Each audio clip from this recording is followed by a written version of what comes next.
ايه ده؟ ارجع. حد عمل فيك حاجه؟ انت فاهم غلط يا ابراهيم. فاهم ايه انت؟ مين يا عم انت؟ قسما بالله اروح فيكم في 60 داهيه. من غير جعجعه وصوت عالي. احلام ما حدش لمسها ولا دسلها على طرف.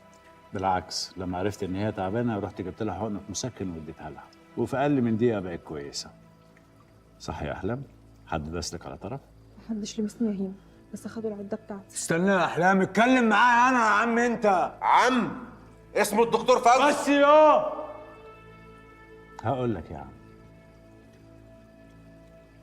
انا وانت عايزين نفس الحاجه، البنت دي تعيش وتتبسط. انا متكفل بكل مصاريف علاجها، والعمليه هتسافر وتعملها. ليه ان شاء الله؟ ناقصين ايد ولا رجل؟ احنا غلابه يا بيه، بس راسنا مرفوعه للسما، وايدينا عمرها ما تتمد بره، خصوصا اللي شبهك. لا، ما هي اتمدت.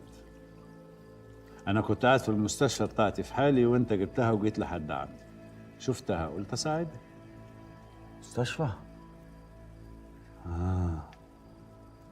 انت بقى صاحب المستشفى؟ ايوه. طب اهلا وسهلا، متشكرين يا بيه، مش عايزين منك ومن اللي شبهك حاجه.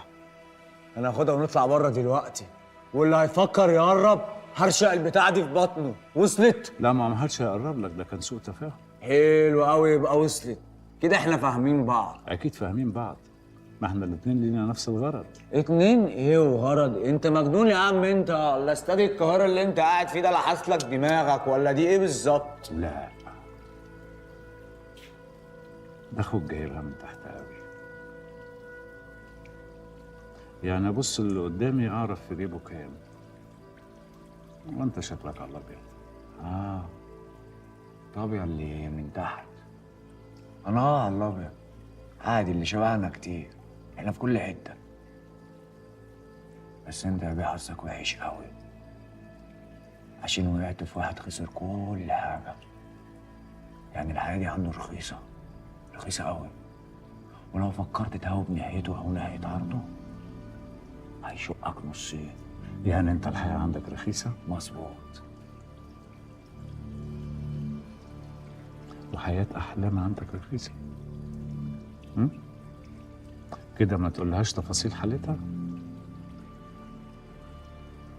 انت مال اهلك بحالتها؟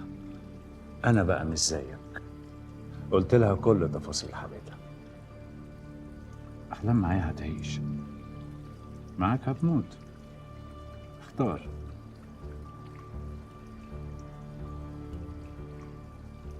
لا، رد.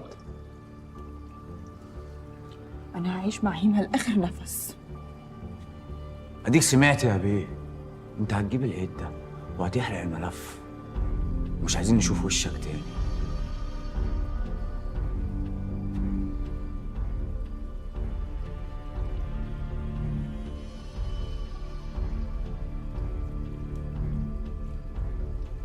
أناني يا هيما. الله يا بت.